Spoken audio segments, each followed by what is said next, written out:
Good afternoon. Good afternoon, ma'am. Good afternoon, ma'am. Good afternoon, ma'am. Good afternoon, ma'am.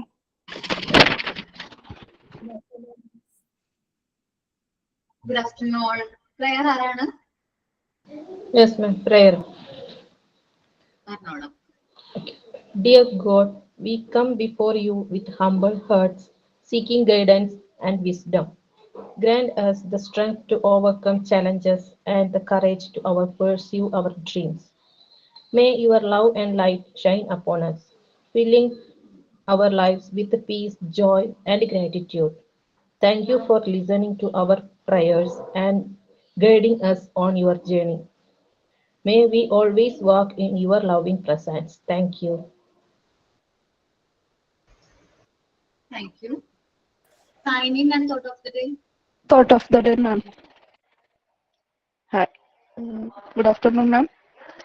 The education should be expressed in character. അത് വിദ്യാഭ്യാസം എന്ന് പറയുന്നത് സ്വഭാവത്തിലൂടെയാണ് പ്രകടമാക്കേണ്ടത്. എത്ര വിദ്യാഭ്യാസം ഉണ്ടെങ്കിലും സ്വഭാവം നന്നല്ലെങ്കിൽ ഒരു കാര്യമില്ല. അത്ര തന്നെ. Thank you, ma'am. Thank you. Signing. A very good afternoon to everyone. I am happy to see you all together here. Thank you all for joining here. I would like to a warm welcome to our respected Aparna ma'am who have joined us here. And also I welcome my colleagues that are present here. I hope you all enjoy this class and that turns out to be a great success. Once again, I welcome all of them to today's class. Thank you.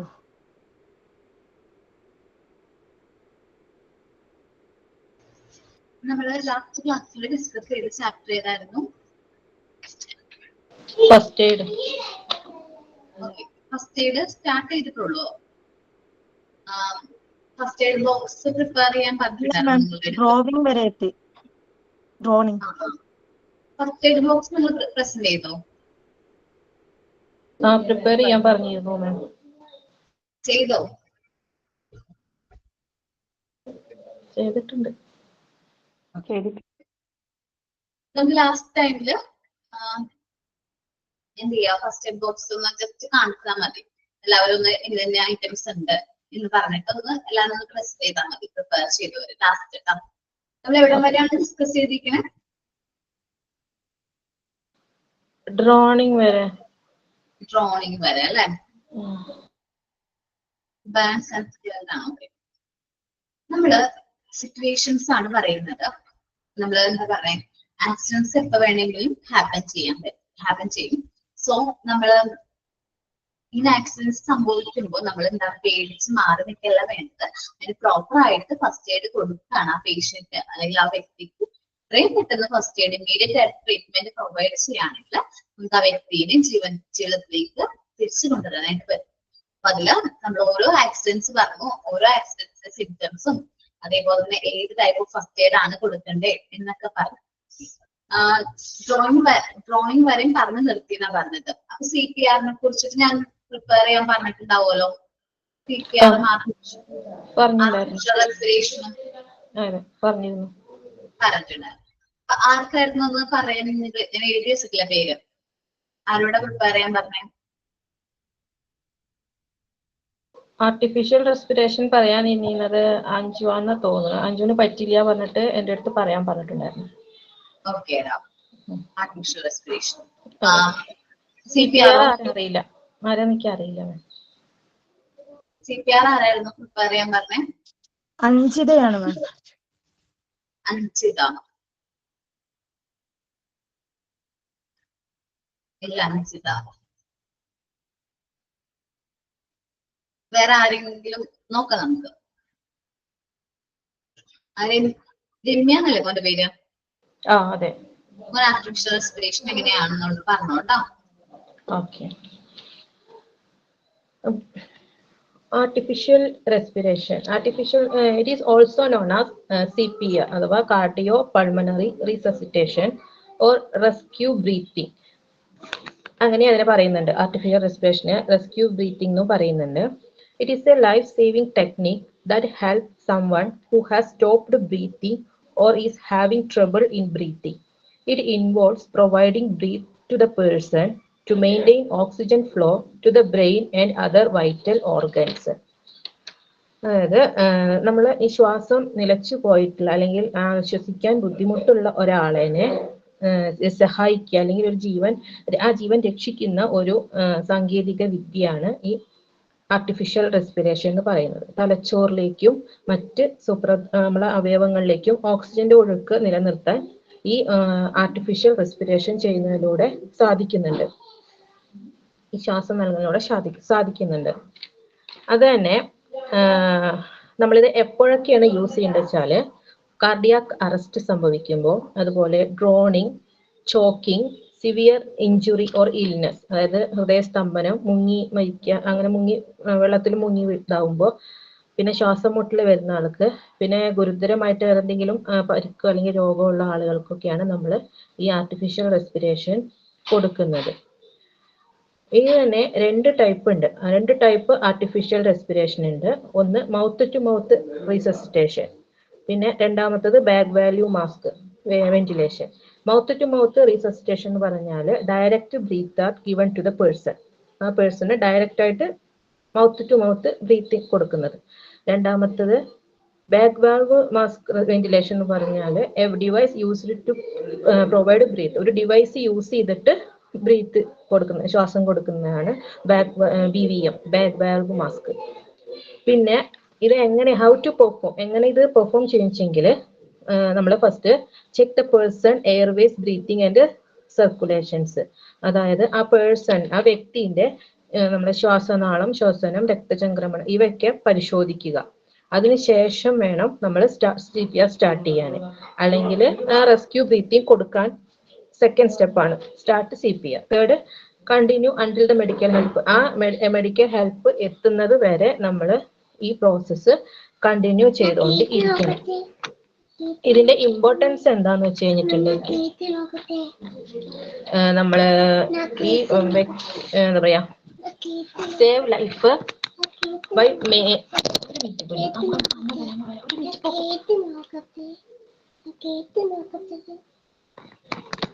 ഒരു minute ma'am.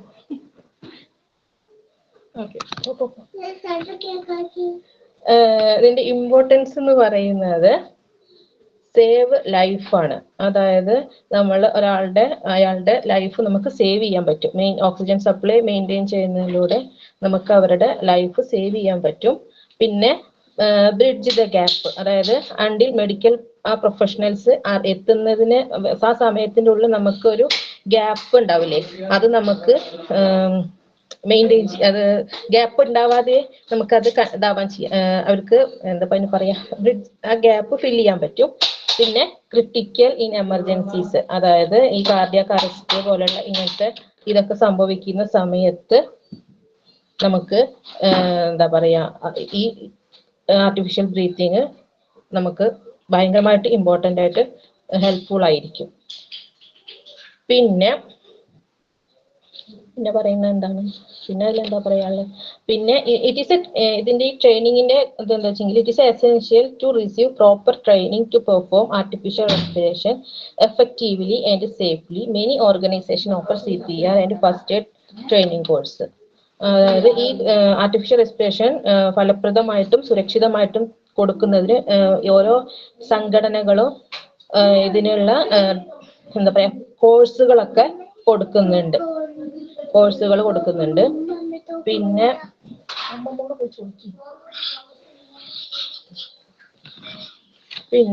artificial respiration is a temporary measure to sustain life until professionals medical help available. Prompt action can be significantly improve outcomes in emergency situations. അതായത് medical help വരുന്നവരെ നമ്മൾ ഈ artificial respiration ചെയ്തിട്ട് ഇത് ചെയ്തുകൊണ്ട് ജീവൻ നിർത്താൻ സഹായിക്കുന്ന ഈ ഇത് ചെയ്തുകൊണ്ട് കഴിഞ്ഞാൽ നമ്മൾക്ക് ഒരാളുടെ ജീവൻ രക്ഷിക്കുക എന്നുള്ള ആ ഒരു നമ്മൾ അതിൽ സക്സസ് ആവും എന്നാണ് പറയുന്നത്. അത്രയാണ് മാം പ്രിപ്പയർ ചെയ്തത്. അതിലിടയ്ക്ക് ചെറിയൊരു ബുദ്ധിമുട്ട് വന്നു, കുട്ടി വന്നിട്ട് പ്രശ്നം ഉണ്ടായി. Sorry ma'am.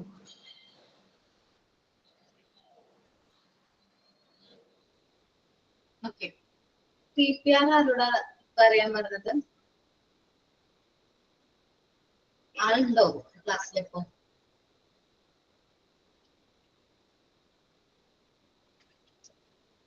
ഓക്കെ, നമ്മളിപ്പോ ഫസ്റ്റ് ഇയറിന്റെ ഭാഗമായിട്ട് 2 കാര്യങ്ങളാണ് നിങ്ങളോട് പ്രിപ്പയർ ചെയ്യാൻ പറഞ്ഞത്. ഒന്ന് എന്തായിരുന്നു? ആർട്ടിഫിഷ്യൽ റെസ്പിറേഷൻ, 2 CPR ആണ്. അപ്പൊ CPR ഞാൻ തന്നെ ഡിസ്കസ് പറയാം, കാരണം ആളില്ലാത്തതുകൊണ്ടാണ് ഞാൻ പറയുന്നത്.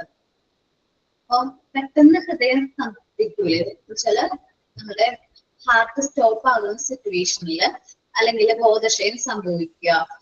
ചില വ്യക്തികൾക്ക് നെഞ്ചുവേദന വന്ന് ഈ ലെഫ്റ്റ് സൈഡിലേക്ക് ഇങ്ങനെ വേദന, കൈയിലൂടെ വേദന, കൈവേദന എന്നൊക്കെ പറഞ്ഞു. പെട്ടെന്നായിരിക്കും അവർക്ക് എന്ത് സംഭവിക്കുന്നത്? ഹൃദയസ്തംഭനം, ഹാർട്ട് അറ്റാക്ക് വരുന്നത്. അപ്പൊ ഹാർട്ട് അറ്റാക്ക് ഒക്കെ സംഭവിക്കുമ്പോ നമ്മുടെ വിവിധ അവയവങ്ങളിലേക്കുള്ള രക്തപ്രവാഹം നിലയ്ക്കും. നമ്മുടെ രക്തപ്രവാഹം എന്തെങ്കിലും സ്റ്റോപ്പ് ആവും. ഇങ്ങനെ സംഭവിച്ച 5 or 8 മിനിറ്റിനുള്ളിൽ നമ്മുടെ തലച്ചോറിലേക്ക് രക്തയോട്ടം നിലയ്ക്കും.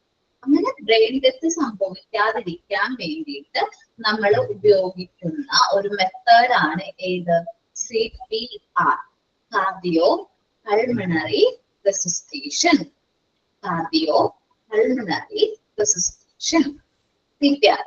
നമ്മുടെ പെട്ടെന്ന് ഹൃദയസ്തംഭനം സംഭവിച്ച് ബ്രെയിൻ ഡെത്ത് സംഭവിക്കാതിരിക്കാൻ വേണ്ടി നമ്മൾ ചെയ്യുന്ന ഒരു മെത്തേഡാണ് എന്താ? CPR.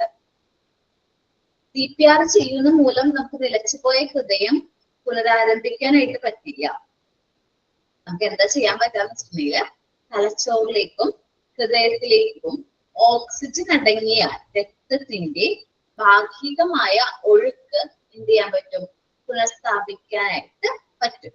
എന്നുവെച്ചാല് നമ്മുടെ ബ്രെയിനിലേക്കും ഹൃദയത്തിലേക്കുമുള്ള ഓക്സിജൻ അടങ്ങിയ ബ്ലഡിന്റെ ഒഴുക്ക് നമുക്ക് എന്ത് ചെയ്യാൻ പറ്റും? പുനഃസ്ഥാപിക്കും, അല്ലെങ്കിൽ എന്താ പറയാ, പുനഃസ്ഥാപിപ്പിക്കാനായിട്ട് പറ്റും. ഓക്കെ, ഹൃദയാഘാതം ഉണ്ടായാൽ ഉടൻ CPR നൽകി കഴിഞ്ഞാൽ രോഗിയെ നമുക്ക് രക്ഷപ്പെടുത്താനായിട്ട് പറ്റുമെന്നാ പറയുന്നത്. പെട്ടെന്ന് തന്നെ നമ്മൾ CPR കൊടുക്കുകയാണെങ്കിൽ, ഇപ്പൊ ഹാർട്ട് അറ്റാക്ക് ഒക്കെ ആയിട്ട് ചില ആൾക്കാർ സൈലന്റ് അറ്റാക്ക് ഒക്കെ വന്ന് മരിച്ചു, അല്ലെങ്കിൽ അങ്ങനെ പറഞ്ഞു കേട്ടിട്ടുണ്ടാവുമല്ലോ. അപ്പൊ നമ്മൾ പ്രോപ്പർ ആയിട്ട് CPR കൊടുക്കുകയാണെങ്കിൽ അവരെ നമുക്ക് എന്ത് ചെയ്യാൻ പറ്റും? ജീവിതത്തിലേക്ക് റിക്കവർ ചെയ്തെടുക്കാൻ, പെട്ടെന്ന് ജീവൻ നിലനിർത്താനായിട്ട് പറ്റും എന്നാ പറയുന്നത്. ഓക്കെ, ഇനി CPR കൊടുക്കുന്നത്, ഞാനിപ്പോ ഈ ഒരു ഇമേജ് കണ്ടോ? ഈ ഇമേജ് കാണുന്ന പോലെ CPR കൊടുക്കുന്നത്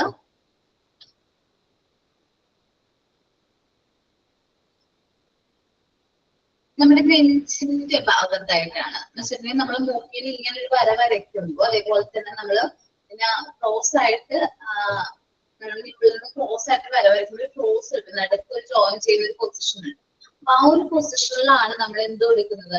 CPR കൊടുക്കുന്നത്. ശരിക്കും പറഞ്ഞാൽ നമ്മൾ ഈ കൈ ഉണ്ടല്ലോ, 2 കൈയും കൂടി ഇങ്ങനെ ജോയിൻ ചെയ്തിട്ട് വെച്ചിട്ട് ഈ ഭാഗമാണ് ആ ശരിക്കുള്ള ഒരു പൊസിഷനിൽ എന്ത് ചെയ്യുന്നത്? നല്ല രീതിയിൽ പ്രസ് ചെയ്യുന്നത്. അങ്ങനെ പ്രസ് ചെയ്താണ് നമ്മൾ എന്ത് ചെയ്യുന്നത്? CPR കൊടുക്കുന്നത്. CPR കൊടുത്തതിന് ശേഷം നമ്മൾ എന്ത് കൊടുക്കാറുണ്ട്? ആർട്ടിഫിഷ്യൽ റെസ്പിറേഷനും കൂടി കൊടുക്കും. അപ്പൊ അങ്ങനെ കണ്ടിന്യൂസ് ആയിട്ട് ചെയ്യുമ്പോഴാണ് നമ്മൾ എന്ത് ചെയ്യുന്നത്? CPR കൊടുക്കുന്നത്. നിങ്ങൾ എല്ലാവരും CPR എങ്ങനെയാ കൊടുക്കുന്നത് നിങ്ങളുടെ വീഡിയോസ് ഒക്കെ ഒന്ന് കണ്ടു നോക്കുന്നത് നല്ലതായിരിക്കും. ഓക്കെ, ഞാൻ പറഞ്ഞു, ആദ്യത്തെ കൈയുടെ മുകളിൽ മറ്റൊരു കൈ വെക്കുകയും വിരലുകൾ പരസ്പരം ബന്ധിപ്പിക്കുകയും ചെയ്യണം. നമ്മളിപ്പോ ഈ ഇമേജ് കാണുമ്പോൾ അത്രയും എങ്ങനെയാണ് കൈകള് ഇങ്ങനെ കോർത്തിട്ട് അതിന്റെ ഉള്ളിൽ കൂടെ വിരൽ വെച്ചിട്ടാണ് നമ്മൾ എന്ത് ചെയ്യുന്നത്? കൊടുക്കാനായിട്ട് തോന്നുന്നത്. 5 മുതൽ 7 സെന്റിമീറ്റർ താഴ്ചയിൽ വേണം അമർത്താൻ. നമുക്കത് ഇങ്ങനെ 5 മുതൽ ഇങ്ങനെ 7 സെന്റിമീറ്റർ താഴ്ചയിൽ അമർത്തണം. അതേപോലെ ആ ആംഗിൾ നോക്കുക നിങ്ങൾ. ആംഗിൾ 90 ഡിഗ്രിയിലായിരിക്കണം എന്ത് ചെയ്യാനായിട്ട് നമ്മൾ ആ കൊടുക്കുമ്പോൾ ചെയ്യുമ്പോൾ നമ്മുടെ ഷോൾഡർ CPR ചെയ്യുന്ന ശരീരത്തിന്റെ 90 ഡിഗ്രിയിൽ നിലനിർത്താനായിട്ട് ശ്രമിക്കണം. മുട്ട് മടക്കാനായിട്ട് പാടില്ല. നമ്മൾ മുട്ട് ഇങ്ങനെ പെട്ടെന്ന് മടങ്ങൂലേ, അങ്ങനെ മടക്കാൻ പാടില്ല. നേരെ തന്നെ കൊടുക്കും CPR. മിനിറ്റിൽ 100 മുതൽ 120 വരെ കംപ്രഷനുകൾ എന്ന തോതിൽ നെഞ്ചമർത്തണം. ഒരു മിനിറ്റില് 100 മുതൽ 120 കംപ്രഷൻസ് ഇങ്ങനെ പ്രസ് ചെയ്യണേന്ന് പറയുന്നത്. 30 തവണ അമർത്തി കഴിഞ്ഞാൽ വായിലൂടെ എന്തോരം നമ്മൾ ആർട്ടിഫിഷ്യൽ റെസ്പിറേഷൻ, കൃത്രിമ ശ്വാസം കൊടുക്കാം. വീണ്ടും നമ്മൾ എന്ത് കൊടുക്കുക? CPR കൊടുക്കുക. കണ്ടിന്യൂസ് ആയിട്ട് ആ വ്യക്തിക്ക് ബോധം തിരിച്ചു കിട്ടുന്നത് വരെ ചെയ്യണം. ഓക്കെ, അല്ലെങ്കിൽ ഓട്ടോമാറ്റിക്കലി അയാൾ റെസ്പിറേറ്റ് ചെയ്യുന്നത് വരെ നമ്മൾ എന്ത് ചെയ്യണം? CPR കൊടുക്കണം. പിന്നെ ഇമ്പോർട്ടന്റ് ആയിട്ട് ശ്രദ്ധിക്കേണ്ട വേറൊരു കാര്യമുണ്ട്. കുട്ടികൾക്ക് എങ്ങനെയാ CPR കൊടുക്കണെന്നുള്ളത് കേട്ടോ. ഇതിപ്പോ മുതിർന്ന ആൾക്കാരൊക്കെ ഞാൻ പറഞ്ഞത്.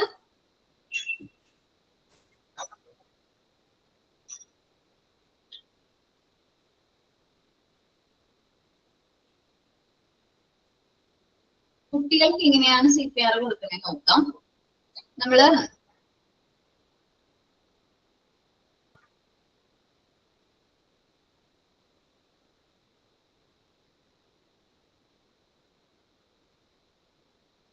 കുട്ടികൾക്ക് കൊടുക്കൂലേ, തീരെ ചെറിയ കുട്ടികളുടെ കാര്യം ഞാൻ പറയണ 12 months ഉള്ള കുഞ്ഞു കുട്ടികളുടെ കാര്യമാണ്.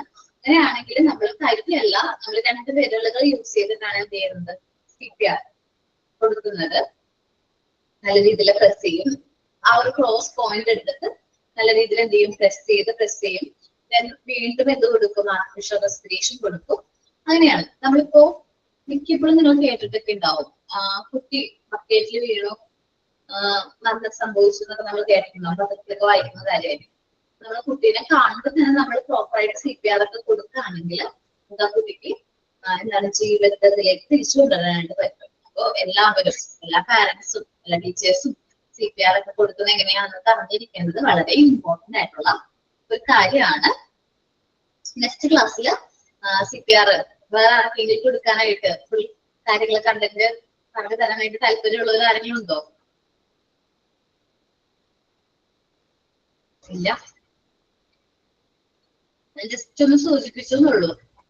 വേറെ ആരെങ്കിലും റെഡി ആണെങ്കിൽ ഞാൻ സെമിനാറിന്റെ മാർക്ക് ആഡ് ചെയ്തോളാം നിങ്ങളുടെ. എങ്ങനെയാ മാം? CPRന്റെ കുറച്ചുകൂടി ഡീറ്റെയിൽഡ് ആയിട്ട് എടുക്കാനായിട്ട് ഞാൻ ഒരാളെ ഏൽപ്പിച്ചിട്ടുണ്ടായിരുന്നല്ലോ ലാസ്റ്റ് ക്ലാസ്സിൽ. അപ്പൊ ആള് റെഡി ആയില്ല. അപ്പൊ അതുകൊണ്ട് ആളുണ്ടായിരുന്നില്ല. അതുകൊണ്ട് വേറെ ആർക്കെങ്കിലും എടുക്കാൻ താല്പര്യം ഉണ്ടെങ്കിൽ ഞാൻ സെമിനാർ ടോപ്പിക് തരാന്ന് പറഞ്ഞിട്ടുണ്ടോ? CPR തന്നെ. അടുത്ത ക്ലാസ്സിലല്ലേ മാം? എന്താണ്? അടുത്ത ക്ലാസ്സിലാണോ? അടുത്ത ക്ലാസ്സിൽ വേണം കേട്ടോ. ആ, ഞാൻ പറയാം. മിനു അല്ലെ? മിന്നു എടുക്കാം. രശ്മി എടുക്കുന്നുണ്ടോ?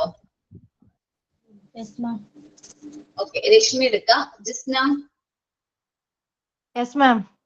അപ്പൊ നിങ്ങൾ 3 പേരും CPRനെ കുറിച്ച് ഡീറ്റെയിൽഡ് ആയിട്ട് പ്രിപ്പയർ ചെയ്തിട്ട് നെക്സ്റ്റ് ക്ലാസ്സിൽ പ്രസന്റ് ചെയ്യാം. ഓക്കെ അല്ലേ? ഞാൻ ജസ്റ്റ് ഒന്ന് സൂചിപ്പിച്ചെന്നുള്ളൂ എങ്ങനെ CPR കൊടുക്കണേന്നൊക്കെ. നിങ്ങൾ കൂടുതൽ ഡീറ്റെയിൽഡ് ആയിട്ട് പറഞ്ഞിട്ടുണ്ട് വരിക. ഓക്കെ, നമുക്ക് നമ്മുടെ ചാപ്റ്ററിലേക്ക് വരാം. നമ്മൾ ലാസ്റ്റ് ഡിസ്കസ് ചെയ്ത ആക്സിഡന്റ് ഏതായിരുന്നു? ഡ്രോണിങ് ആയിരുന്നു. ഒഴുത്തിപ്പെടുക അല്ലെങ്കിൽ മുങ്ങിപ്പോവുക അല്ലെ? നെക്സ്റ്റ് ആണ് നമ്മൾ പറയുന്നത് ബേൺസ് ആൻഡ് സ്കെയിൽ ആണ്. അതല്ലേ എടുക്കേണ്ടത് ഇനി? അല്ലെ? ഓക്കെ, ബേൺസ് നമുക്ക് എല്ലാവർക്കും സംഭവിക്കുന്നതാണ്. നമ്മള് എന്താ പറയാ, അടുക്കളയിലും അല്ലെങ്കിൽ എന്തെങ്കിലുമൊക്കെ കാര്യങ്ങളൊക്കെ ചെയ്യുമ്പോൾ നമ്മുടെ കൈയൊക്കെ ഒന്ന് ചെറുതായിട്ട് പൊള്ളയൊക്കെ ചെയ്യും. അത് നോർമലി എല്ലാവർക്കും സംഭവിക്കുന്നത്. സാധാരണ ബേൺസ് ഒക്കെ സംഭവിക്കുമ്പോൾ നിങ്ങൾ എന്താ ചെയ്യാറ്? പേസ്റ്റ് തേക്കും. ടൂത്ത് പേസ്റ്റ് തേക്കും. പേസ്റ്റ് തേക്കാൻ പാടില്ല എന്ന് അറിഞ്ഞൂടാ? പേസ്റ്റ് തേക്കാൻ പാടില്ല. ഇപ്പൊ ചെയ്യാറില്ല മാം. പണ്ടത്തെ ആൾക്കാരൊക്കെ ചെയ്യുന്ന കണ്ടിട്ടുണ്ട്. നമ്മൾ ചെയ്യാറില്ല. പേസ്റ്റ് ഇങ്ങനെ തേക്കാൻ പാടില്ല. കാരണം അത് നല്ലതല്ലാന്ന് ഡോക്ടേഴ്സ് പറയുന്നത്. എനിക്കൊരു എക്സ്പീരിയൻസ് ഉണ്ടായതാ. അപ്പൊ അത് കയ്യില് പേസ്റ്റ് എന്തോ അമ്മയൊക്കെ പറയണ കേട്ടിട്ട് ഒരു പേസ്റ്റ് തേച്ചു. ആ കൈ നിറച്ചു പെട്ടെന്നാണ് പൊളച്ച്. അത് ഭയങ്കരമായിട്ട് പൊളച്ചു. പക്ഷെ നമ്മൾ പേസ്റ്റ് തേക്കാതിരിക്കാനായിട്ട് മാക്സിമം ശ്രദ്ധിക്കാം. എനിക്ക് ഇഷ്ടമുള്ള ആന്റിസെപ്റ്റിക് ലോഷൻ ഉണ്ട്. ആന്റിസെപ്റ്റിക് ക്രീം എന്ന് പറഞ്ഞിട്ട് പിന്നെ പൊള്ളലൊക്കെ പറ്റിക്കഴിഞ്ഞിട്ടുണ്ടെങ്കിൽ ഞങ്ങൾ പറ്റുന്ന ആ ക്രീം നല്ല എഫക്റ്റീവ് ആണ്. അത് പറ്റിക്കഴിഞ്ഞിട്ടുണ്ടെങ്കിൽ ആ പാട് പോലും ഉണ്ടാവില്ല. ഇത്തിരി വേദന നീക്കുണ്ടാവും, എന്നാലും ആ പാട് പോലും വേറെ ഉണ്ടാവില്ല. നല്ല എഫക്റ്റീവ് ആയിട്ടുള്ള ഒരു എന്താ പറയാ ബേൺസിന് യൂസ് ചെയ്യാൻ പറ്റുന്ന ക്രീമാണത്. നിങ്ങൾ നമ്മുടെ ഫസ്റ്റ് എയ്ഡ് ബോക്സിൽ ഒരു ആന്റിസെപ്റ്റിക് ക്രീം ഇൻക്ലൂഡ് ചെയ്യുന്നത് നല്ലതായിരിക്കും. നമ്മള് എന്തെങ്കിലും മെറ്റൽ ആയിട്ടോ ഫയർ ആയിട്ടോ കറന്റ് ആയിട്ടോ കോണ്ടാക്ട് വരുമ്പോഴാണ് നമുക്ക് എന്ത് സംഭവിക്കുന്നത്? ബേൺസ് സംഭവിക്കുന്നത്. ബേൺസ് നിസ്സാരാണ്, നമുക്ക് നോർമലി ഹാപ്പൻ ആണ്. സംഭവിക്കാം. പക്ഷേ സ്കെയിൽ എന്ന് പറയുമ്പോൾ കുറച്ച് മാറി. നമ്മൾ കേട്ടിട്ടൊക്കെ ഉണ്ടാവും കേട്ടോ. തിളച്ച വെള്ളം മേത്ത് വീണ് ഇത്ര ഭാഗം പൊള്ളലേറ്റു എന്നൊക്കെ പറഞ്ഞ് ഇത്ര ശതമാനം പൊള്ളലുണ്ട് എന്നൊക്കെ പറഞ്ഞ് കേട്ടിട്ടുണ്ടാവും. മിൽക്ക് തിളച്ച പാല് വീണു പൊള്ളലേറ്റു. കഴിഞ്ഞ ദിവസം നമ്മുടെ ഇൻസ്റ്റിറ്റ്യൂട്ടിൽ വർക്ക് ചെയ്യുന്ന ഒരു ടീച്ചറിന്റെ കുട്ടി ഇപ്പോ വിഷു അല്ലേ കഴിഞ്ഞത്, വിഷുവിന് പടക്കം പൊട്ടിച്ചതാ. ആ പടക്കം പൊട്ടിച്ചതല്ലോ വെറൈറ്റി ആയിട്ടുള്ള പടക്കംസ് ഒക്കെ ഉണ്ടല്ലോ ഇപ്പൊ. അപ്പൊ അതെന്തോ ഒരു പുതിയ സാധനം, അത് കത്തിച്ചപ്പോ തിരിച്ചിങ്ങോട്ട് തെറിച്ചു വന്നു, കുട്ടിയുടെ മേത്തേക്ക് തെറിച്ചു. അവന് ഫുള്ള് വയറ്റും കഴുത്തേക്കൊക്കെ പൊള്ളലേറ്റു. ഡ്രസ്സ് ആയിരുന്നു, പോളിസ്റ്ററിന്റെ ഡ്രസ് ആയിരുന്നു അത്. ആ പോളിസ്റ്ററിന്റെ ഡ്രസ്സ് മേത്തിങ്ങനെ ഒട്ടിയിട്ട് ഭയങ്കരമായിട്ട് പൊള്ളലേറ്റ്. ഒത്തിരി ട്രീറ്റ്മെന്റ് ആയിരുന്നു, രാജഗിരിയിൽ എങ്ങാണ്ടായിരുന്നു. എനിക്ക് തോന്നുന്നു 20% പൊള്ളലുണ്ടായിരുന്നു, ബോഡിയുടെ 20% പൊള്ളലേറ്റിട്ടുണ്ടായിരുന്നു. അപ്പൊ നമ്മൾ ശ്രദ്ധിക്കുക, കുട്ടികളുടെ കാര്യമാണ്. നമ്മൾ കുറച്ച് പ്രിക്യൂഷൻ എടുക്കുക. ഇതേപോലത്തെ ഫയർ ആയിട്ട് റിലേറ്റ് ചെയ്യുന്ന കാര്യങ്ങളിൽ നിന്ന് കുട്ടികളെ കുറച്ച് മാറ്റി നിർത്തുന്നതായിരിക്കും നല്ലത്. ഈ സംഭവം നടക്കുമ്പോൾ ഞാൻ ടീച്ചറിന്റെ ഒരു കാര്യം കുട്ടിയുടെ ആക്സിഡന്റ് സംഭവിക്കുമ്പോൾ എല്ലാവരും അടുത്ത് തന്നെ ഉണ്ടായിരുന്നു. പാരന്റ്സും ഗ്രാൻഡ് പാരന്റ്സ് ഒക്കെ അടുത്തുണ്ടായിരുന്നു. നമ്മൾ നോർമലി എന്താ പറയാ എടുത്തു കൊടുത്തൊരു പടക്കത്തിനാണ് എന്തൊരു ടോർച്ചോ അങ്ങനെ എന്തോ സാധനം, അതിൽ നിന്നാണ് ഈ പൊള്ളലേറ്റത്. അപ്പോ നമ്മൾ കുട്ടികളുടെ കാര്യമാണ്, റിസ്ക്കാണ്. നമ്മൾ അധികം എന്ത് ചെയ്യേണ്ട, ഇതേപോലത്തെ പടക്കങ്ങൾ അങ്ങനത്തെ കാര്യങ്ങളൊക്കെ വാങ്ങിച്ചു കൊടുത്ത് അവരെ പ്രോത്സാഹിപ്പിക്കാതിരിക്കുന്നതായിരിക്കും നല്ലത്. ഓക്കെ, ഇങ്ങനെ സംഭവിച്ച നമ്മൾ എന്ത് ചെയ്യും? സംഭവിച്ച ഉടനെ എന്ത് ചെയ്യും? ഫേസ് തേക്കെടുത്തിട്ടാ നമ്മള് നല്ല ക്ലീൻ ആയിട്ടുള്ള വാട്ടർ ഉപയോഗിച്ച് അത് എന്ത് ചെയ്യാം? ബേൺ ചെയ്ത പ്ലേസ് കഴുകാനായിട്ട് ശ്രമിക്കാം. പേഷ്യന്റ് പെട്ടെന്ന് കൊളാപ്സ് ആവാനുള്ള ചാൻസ് ഉണ്ട്. അപ്പൊ പെട്ടെന്ന് തന്നെ ആളെ പിടിച്ചിട്ട് സെൻസ് അദ്ദേഹത്തിന്റെ എന്താ പറയാ ബോധത്തിലേക്ക് കൊണ്ടുവരാം, സ്വബോധത്തിലേക്ക് കൊണ്ടുവരാം. ഇനി ചെറിയ ബേൺസ് ഒക്കെ ആണെങ്കിൽ ആന്റിസെപ്റ്റിക് ഓയിൽമെന്റ് പരത്തിയാൽ മതി. അല്ലെങ്കിൽ കോക്കനട്ട് ഓയിൽ, ഒലിവ് ഓയിൽ. വേറെ എന്തൊക്കെയാ നല്ലത് ബേൺസിന്? ഒലിവ് ഓയിൽ പറ്റാറുണ്ട് നിങ്ങള് പൊള്ളലേറ്റ് കഴിഞ്ഞാല്? ഇല്ല മാം, പണ്ട് പറയില്ലായിരുന്നു തേൻ തേച്ചാ മതിന്ന്. തേൻ തേക്കാം, അത് ഞാൻ കേട്ടിട്ടുണ്ട്, നല്ലതാണ്. വേറെ വേറെന്താ ഇവിടെ? നെയ്യ് ആയുർവേദത്തിൽ ഒരു നെയ്യുണ്ട്. ആയുർവേദത്തിൽ ഒരു നെയ്യ് കിട്ടും, അത് മേടിച്ചു വെച്ചു.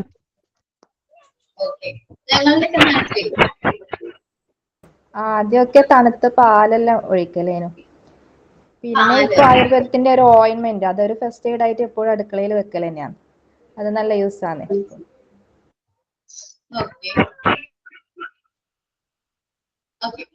അപ്പോ മാക്സിമം നമ്മൾ ആന്റിസെപ്റ്റിക് ഓയിൽമെന്റ്സ് പരത്താം. ചില അലോവേറ ജെല്ല് പരത്താനായിട്ട് കേട്ടിട്ടുണ്ട്, തേൻ പരത്താനായിട്ട് കേട്ടിട്ടുണ്ട്. അങ്ങനെ നമ്മള് എന്താ പറയാ ബേൺസ് ഒക്കെ സംഭവിക്കുകയാണെങ്കിൽ ഓയിൽമെന്റ് ഒക്കെ നമ്മൾ അടുത്തയിൽ തന്നെ വെക്കുന്നേക്കും നല്ലത്. നമുക്കാണ് എപ്പോഴും എന്ത് കിട്ടണത്? ബേൺസ് ഒക്കെ കിട്ടാറ്. അപ്പൊ അത് നോക്കിയിട്ട് നമ്മൾ ഏറ്റവും പെട്ടെന്ന് എടുക്കാൻ പറ്റുന്ന രീതിയിൽ വെക്കാം. പിന്നെ നമ്മൾ ക്ലീൻ ആയിട്ടുള്ള വാട്ടർ ഉപയോഗിച്ചത് എന്ത് ചെയ്യാൻ നല്ല രീതിയിൽ ചെറിയ ബേൺസ് ഒക്കെ ആണെങ്കിൽ ക്ലീൻ ആയിട്ടുള്ള വെള്ളത്തിലൊന്നും കഴുകി കഴിഞ്ഞാലൊക്കെ മാറും. ഇനി ബേൺസ് ഇത്തിരി സീരിയസ് ആണെങ്കിൽ നമ്മൾ എന്ത് ചെയ്യണം? എത്രയും പെട്ടെന്ന് മെഡിക്കൽ കെയർ എടുക്കണം. കാരണം ഈ ബേൺസ് എന്താണ് പൊള്ളലേറ്റ ഭാഗം പെട്ടെന്ന് പൊളയ്ക്കും, പിന്നെ അത് കുറച്ച് ഇൻഫെക്ഷൻ ഒക്കെ ആവാനുള്ള ചാൻസ് ഉണ്ട്. സോ നമ്മൾ മാക്സിമം എത്രയും പെട്ടെന്ന് ഹോസ്പിറ്റലിലേക്ക് കൊണ്ടുപോവുകയാണ് വേണ്ടത്. ഓക്കെ അല്ലേ? ഓക്കെ, ഈ പാരഗ്രാഫ് ബേൺസ് ആൻഡ് സ്കെയിൽ ആരാ വായിക്കുന്നേ? ജിസ്ന വായിച്ചോടാ.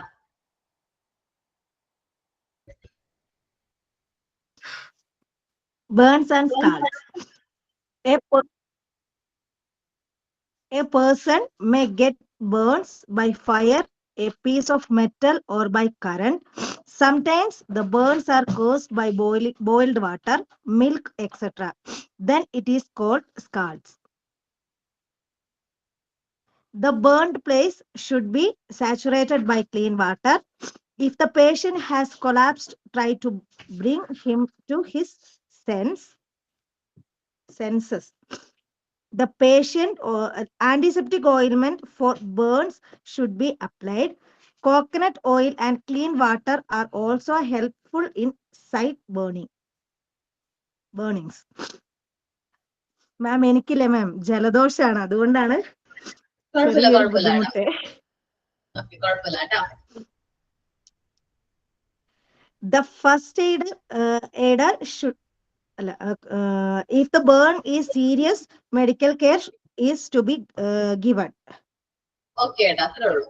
അപ്പൊ നമ്മള് ബേൺസും സ്കെയിൽ ഡൗൺ പറഞ്ഞത്. അപ്പൊ ബേൺസ് ചെറിയ പൊള്ളലൊക്കെയാണ്. നമ്മളിപ്പോ ഒരു ഫയറോ അല്ലെങ്കിൽ പീസ് മെറ്റലൊക്കെ പൊട്ടുമ്പോ നമുക്ക് വരുന്ന ചെറിയൊരു പൊള്ളല്, കറണ്ട് ഒക്കെ ആയിട്ട് കോണ്ടാക്ട് വരുമ്പോൾ നമുക്ക് പെട്ടെന്ന് അങ്ങനെ വരുന്ന പൊള്ളലാണ്. ഈ സ്കെയിൽ എന്ന് പറഞ്ഞാൽ കുറച്ചും കൂടി സീരിയസ് ആണ്. തിളച്ച വെള്ളം വീഴുക, മിൽക്ക് വീഴുക, ഞാൻ പറഞ്ഞ പോലെ പടക്കം കയ്യിൽ നിന്ന് കുട്ടി പറഞ്ഞത്, അങ്ങനെ സംഭവങ്ങൾ അതൊക്കെ സ്കെയില് വരും. നമ്മൾ ബേൺ ചെയ്ത പ്ലേസ് നല്ല വെള്ളത്തിൽ, നല്ല സാച്ചുറേറ്റഡ് ആയിട്ടുള്ള ക്ലീൻ ആയിട്ടുള്ള വാട്ടർ ഉപയോഗിച്ച് കുറച്ചു നേരം ഇങ്ങനെ അടിക്കുക അല്ലെങ്കിൽ അതിലും കുട്ടി വയ്ക്കുകയൊക്കെ ചെയ്യാം കുറച്ചു നേരം, ഒരു ആശ്വാസത്തിന് വേണ്ടിയിട്ട്. പിന്നെ പേഷ്യന്റിന് കൊളാപ്സ് ആവാതിരിക്കാൻ ശ്രദ്ധിക്കണം. ഇനി ആന്റിസെപ്റ്റിക് ഓയിൽമെന്റ് വരുത്താം. കുറച്ച് ചെറിയ ബേൺസിനൊക്കെ സ്ലൈറ്റ് ക്ലീൻ വാട്ടറും കോക്കനട്ട് ഓയിലൊക്കെ നല്ലതാണ്. ഇനി ബേൺസ് സീരിയസ് ആണെങ്കിൽ എത്രയും പെട്ടെന്ന് പേഷ്യന്റിന് മെഡിക്കൽ കെയർ കൊടുക്കുക. അതാണ് നമ്മുടെ അടുത്ത സ്റ്റെപ്പ്. എത്രയും പെട്ടെന്ന് എന്ത് ചെയ്യാം, പേഷ്യന്റിന് മെഡിക്കൽ കെയർ കൊടുക്കുക. ഓക്കെ, നമ്മൾ ടീച്ചേഴ്സ് ആണ് അല്ലെ, നിങ്ങൾ ഓരോരുത്തരും ഇനി കോഴ്സ് ഒക്കെ കഴിഞ്ഞ് കംപ്ലീറ്റ് ഒക്കെ ആക്കി ടീച്ചേഴ്സ് ആയിട്ട് ഓരോ ഇൻസ്റ്റിറ്റ്യൂട്ടില് പഠിപ്പിക്കാനൊക്കെ പോകേണ്ടതാണ്. സോ ഇങ്ങനൊരു സിറ്റുവേഷൻ വന്നു കഴിഞ്ഞാൽ, ഏതൊരു ആക്സിഡന്റ് വന്നു കഴിഞ്ഞാലും നിങ്ങൾക്ക് ടെമ്പററി ആയിട്ട് എന്ത് ട്രീറ്റ്മെന്റ് കൊടുക്കണം. ഇപ്പൊ 5 ആക്സിഡന്റ്സിനെ കുറിച്ച് നമ്മൾ ഡിസ്കസ് ചെയ്തു. ഇതിൽ എങ്ങനെ ടെമ്പററി ആയിട്ട് ട്രീറ്റ്മെന്റ് കൊടുക്കാം എന്ന് പഠിച്ചോ? എന്താണ് ഫസ്റ്റ് എയ്ഡ് കൊടുക്കേണ്ടത്, ഏത് ടൈപ്പ് ഫസ്റ്റ് എയ്ഡ് ആണ് ഏത് ആക്സിഡന്റിന് കൊടുക്കേണ്ടതെന്ന് പഠിച്ചോ? ഒരു സ്നേക്ക് ബീറ്റ് ചെയ്ത് കഴിഞ്ഞാല് ആ കാല് മുകളിലും താഴെയും കെട്ടിവെക്കണം. ആ കുട്ടീനെ പേഷ്യന്റിനെ ഉറങ്ങാൻ അനുവദിക്കാതെ എത്രയും പെട്ടെന്ന് ഹോസ്പിറ്റലിൽ കൊണ്ടുപോകണം. ഇനി ഒരാൾ തലറിഞ്ഞ് വീണ് കഴിഞ്ഞാല് മാക്സിമം എന്ത് ചെയ്യാ, കുറച്ച് ശുദ്ധവായു കിട്ടുന്ന സ്ഥലത്ത് ഇരുത്തുക, മുഖത്ത് കുറച്ച് വെള്ളം എന്ത് ചെയ്യാ തെളിക്കുക, കാലുകൾ ഉയർത്തി വെക്കാനായിട്ട് ശ്രമിക്കണം. അതേപോലെ പിന്നെ എന്താണ്, ബ്ലീഡിങ് ആണെങ്കിൽ നല്ല രീതിയിൽ ബ്ലീഡിങ് സ്റ്റോപ്പ് ചെയ്യാൻ ശ്രമിക്കാം, നല്ല രീതിയിൽ കവർ ചെയ്ത് കൊടുക്കുക. ഓക്കെ, പിന്നെന്താ പറഞ്ഞത്, മുങ്ങിപ്പോയി കഴിഞ്ഞാല് നമ്മള് പുറത്തേക്ക് എടുക്കുമ്പോൾ ആൾക്ക് ബോധം ഉണ്ടെങ്കിൽ എന്താണ് ചൂടുവെള്ളം കൊടുക്കുക, നമ്മൾ നനഞ്ഞ ക്ലോത്ത് മാറ്റാൻ ശ്രമിക്കുക. അങ്ങനെ ഇത്രയും ബേൺസിന്റെ കാര്യം പറഞ്ഞു. ഇതൊക്കെ ചെയ്യാനായിട്ട് നിങ്ങൾ ഓരോരുത്തരും റെഡി അല്ലെങ്കിൽ ഒരു സിറ്റുവേഷൻ നമ്മൾ ലൈഫിൽ ഫേസ് ചെയ്യേണ്ട വന്നു കഴിഞ്ഞാൽ പ്രോപ്പർ ആയിട്ട് ഫസ്റ്റ് എയ്ഡ് കൊടുക്കാനായിട്ട് നിങ്ങൾ എല്ലാവരും റെഡി ആണോ? അറിയാലോ, ഇപ്പൊ നമുക്ക് ഫസ്റ്റ് എയ്ഡ് ഇപ്പൊ സ്നേക്ക് ഒക്കെ ബീറ്റ് എല്ലാവർക്കും എല്ലാവർക്കും തയ്യാറാകണമെന്നൊന്നുമില്ല, ചിലപ്പോ വരാതിരിക്കാം. അപ്പൊ അങ്ങനെ ഒരു സിറ്റുവേഷൻ നമ്മുടെ ലൈഫിൽ വരാണെങ്കിൽ അത് ഫേസ് ചെയ്യാനായിട്ട് നിങ്ങൾ എല്ലാവരും റെഡി അല്ലേ? നല്ല ധൈര്യത്തോടു കൂടി ചെയ്യില്ലേ എന്താണ്? Yes, ma'am. The first aider should be careful in effecting the nature of temporary treatment to be offered to the patient. First aider എന്തൊക്കെയാണ് ടെമ്പററി ട്രീറ്റ്മെന്റ് നമ്മൾ കൊടുക്കേണ്ടത് എന്നുള്ളതിനെ കുറിച്ച് നല്ല ധാരണ ഉണ്ടായിരിക്കും. He or she should have some essential qualities such as compassion, നല്ല ധൈര്യമുള്ള ആളായിരിക്കണം, gentleness, അതേപോലെ പവർ ഓഫ് കൺക്ലൂഷൻ, പെട്ടെന്ന് കൺക്ലൂഷൻ എത്താൻ പറ്റണം, റിസോഴ്സ്ഫുൾനെസ്, നമ്മൾ അടുത്ത് കിടക്കുന്ന റിസോഴ്സ് എഫക്റ്റീവ് ആയിട്ട് യൂട്ടിലൈസ് ചെയ്യാൻ പറ്റണം, ഓൾനെസ് etcetera. She and he should be very efficient and quick to render help to the victim. Quick ആയിരിക്കണം, എഫിഷ്യന്റ് ആയിരിക്കണം, എത്രയും പെട്ടെന്ന് ആ വിക്ടിമിന് എന്ത് കൊടുക്കണം, ആ ഫസ്റ്റ് എയ്ഡ് എന്നുള്ള ട്രീറ്റ്മെന്റ് കൊടുക്കാനായിട്ട് പറ്റുന്ന ഒരാളായിരിക്കണം, നല്ല ധൈര്യമുള്ള ആളായിരിക്കണം, പെട്ടെന്ന് കൺക്ലൂഷൻ എത്താൻ പറ്റണം, റിസോഴ്സ്, നമ്മുടെ അടുത്തിപ്പോ ഒരാൾ വെള്ളത്തിൽ മുങ്ങി, അപ്പൊ അടുത്തൊരു കയറുണ്ടെങ്കിൽ മാക്സിമം നമ്മൾ എന്ത് ചെയ്യാം, കയറ് അയാൾക്ക് കെട്ടാനായിട്ട് എന്ത് ചെയ്യുക, എറിഞ്ഞു കൊടുക്കാൻ നോക്കുക, എന്നിട്ട് ആളെ കരയ്ക്ക് വലിച്ചു കയറ്റാനായിട്ട് നോക്കുക. അല്ല ഇനിയിപ്പോ അതിന് ദൂരെ പോയി കഴിഞ്ഞാൽ നമ്മളിൽ തന്നെ കയറ് കെട്ടിയിട്ട് നമ്മൾ വെള്ളത്തിലേക്ക് ഇറങ്ങാനായിട്ട് ശ്രമിക്കാം.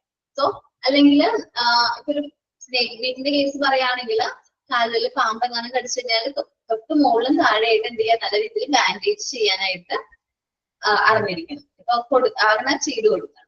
ഇതെല്ലാം ചെയ്യാനായിട്ട് നമ്മൾ ഓരോ ടീച്ചേഴ്സും ഇങ്ങനെ എന്തെങ്കിലും സിറ്റുവേഷൻ വരാണെങ്കിൽ ഇങ്ങനെ ഫസ്റ്റ് എയ്ഡ് കൊടുക്കാൻ നമ്മൾ എല്ലാവരും അറിഞ്ഞിരിക്കണം. അത് വളരെ ഇമ്പോർട്ടന്റ് ആയിട്ടുള്ള കാര്യമാണ്. ഓക്കെ, അതിന് വേണ്ടിയിട്ടാണ് നമ്മൾ ഈ ഒരു ചാപ്റ്റർ ഡിസ്കസ് ചെയ്തത്. ഇനി നമ്മൾ ഫസ്റ്റ് എയ്ഡ് കൂടാണ്ട് ഇതൊക്കെ നമ്മുടെ ശരീരത്തിൽ സംഭവിക്കുന്ന മുറിവുകളും അങ്ങനത്തെ കാര്യങ്ങളാണ് പറയുന്നത്. ഈ ഫസ്റ്റ് എയ്ഡ് കൂടാണ്ട് വേറെ ടൈപ്പ് ഓഫ് ഫസ്റ്റ് എയ്ഡും കൂടി ഉണ്ട്, നമുക്ക് ഡിസ്കസ് ചെയ്യാം. ഞാൻ ജസ്റ്റ് ഒന്ന് പറയുള്ളൂ, ബാക്കി ഡീറ്റെയിൽസ് ആര് പറയും? മെന്റൽ ഹെൽത്ത് ആൻഡ് ഹൈജീൻ എന്ന് പറയുന്ന ചാപ്റ്റർ എടുക്കുമ്പോൾ ടീച്ചർ പറഞ്ഞു കേട്ടോ. സൈക്കോളജിക്കൽ ഫസ്റ്റ് എയ്ഡ് കേട്ടിട്ടുണ്ടോ? അത് കേട്ടിട്ടുണ്ടാവില്ല അല്ലെ? Okay okay. അത് നമ്മുടെ മനസ്സിനെ റിലേറ്റ് ഇപ്പൊ ചെയ്യുന്നതാണ്. ആർക്കെങ്കിലും എന്തെങ്കിലും പറ്റിക്കഴിഞ്ഞാൽ അവർക്ക് നമ്മളൊരു സപ്പോർട്ട് കൊടുക്കുക എന്നാണ്, ഇങ്ങനെ ധൈര്യം കൊടുക്കുക എന്നാണോ? ഓക്കെ, ഏകദേശം അതാണ്. എന്നാലും നമുക്ക് മുറിവുകൾ സംഭവിക്കുന്നില്ലേ, നമുക്ക് കൈക്കും കാലിനൊക്കെ മുറിവുകൾ സംഭവിക്കുമ്പോൾ നമുക്ക് ഫസ്റ്റ് എയ്ഡ് കിട്ടുന്നുണ്ട്. അതേപോലെ തന്നെ നമ്മുടെ മനസ്സുകൾക്ക് മുറിവുകൾ സംഭവിക്കുമ്പോൾ അവിടെ അല്ലെങ്കിൽ മനസ്സിന് കൊടുക്കേണ്ട ഫസ്റ്റ് എയ്ഡ് ആണ് എന്ത്? Psychological first aid. ഓക്കെ, മനസ്സിലും എന്തെങ്കിലുമൊക്കെ മുറിവുകളും എന്തെങ്കിലുമൊക്കെ ചെറിയ ചെറിയ പ്രശ്നങ്ങളൊക്കെ സംഭവിക്കുമ്പോൾ നമ്മുടെ മനസ്സിന് കൊടുക്കേണ്ട ഒരു ടൈപ്പ് ഓഫ് ഫസ്റ്റ് എയ്ഡ് ആണ് സൈക്കോളജിക്കൽ ഫസ്റ്റ് എയ്ഡ് എന്ന് പറയുന്നത്. ഓക്കെ, അത് നമ്മള് നെക്സ്റ്റ് ചാപ്റ്റർ യൂണിറ്റ് 6 നിങ്ങൾ കൂടുതൽ ഡീറ്റെയിൽഡ് ആയിട്ട് നോക്കും. ഓക്കെ, അപ്പൊ നമ്മൾ ഈ ചാപ്റ്റർ കഴിഞ്ഞു. ഫസ്റ്റ് യൂണിറ്റിന്റെ മോക്ക് കിട്ടിയോ നിങ്ങൾക്ക്? കിട്ടി മാം. എങ്ങനെയുണ്ടായിരുന്നു? ചെയ്ത് നോക്കില്ല എല്ലാവരും? കൺഫ്യൂഷൻ ഒന്നും ആയിരുന്നില്ലല്ലോ? ദെൻ നമ്മള് ഇനിയിപ്പോ ചെയ്യാൻ പോകുന്നത്, നിങ്ങൾ ഫസ്റ്റ് എയ്ഡ് ബോക്സ് ഞാൻ പ്രിപ്പയർ ചെയ്യാൻ പറഞ്ഞിട്ടുണ്ടായിരുന്നു ഇല്ലേ? ഓക്കെ, അപ്പൊ ഫസ്റ്റ് എയ്ഡ് ബോക്സ് പ്രസന്റ് ചെയ്യാണ്. നിങ്ങൾ പേര് പറയുകയാണെങ്കിൽ അതനുസരിച്ച് ഞാൻ ഓരോരുത്തരെയും വിളിക്കുക. അപ്പൊ അവർക്ക് ഓരോരുത്തർക്കും ഫസ്റ്റ് എയ്ഡ് ബോക്സ് എന്ത് ചെയ്യാം, പ്രസന്റ് ചെയ്യാനായിട്ട് പറ്റും. ഓക്കെ,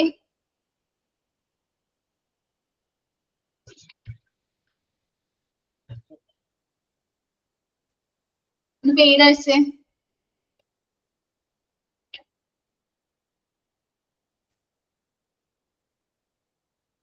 എന്താ മാം പറഞ്ഞേ? എന്താ അയക്കണേ? ഫസ്റ്റ് എയ്ഡ് ബോക്സ് പ്രസന്റ് ചെയ്യാനായിട്ട് പേര് അയക്കാൻ ആരൊക്കെ പ്രിപ്പയർ ചെയ്തിട്ടുണ്ട് അവരുടെയൊക്കെ പേര്. ഇപ്പൊ രശ്മിയാണ് അയച്ചിരിക്കുന്നത് കേട്ടോ. ഞാൻ രശ്മിനെ പിൻ ചെയ്യാണ്. രശ്മി നമുക്ക് ഫസ്റ്റ് എയ്ഡ് ബോക്സ്, രശ്മിയുടെ ഫസ്റ്റ് എയ്ഡ് ബോക്സ് പ്രസന്റ് ചെയ്ത് കാണിച്ചു തരും. ക്യാമറ ഓൺ ചെയ്തോടാ. Okay ma'am.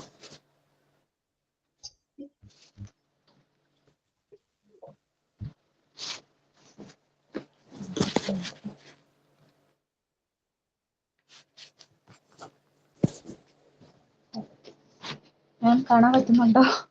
കാണാടാ. Hi ma'am, this is my first aid.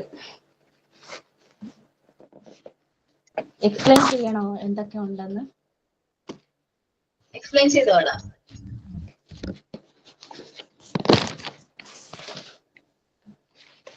My first aid box containing cotton, then roller bandage,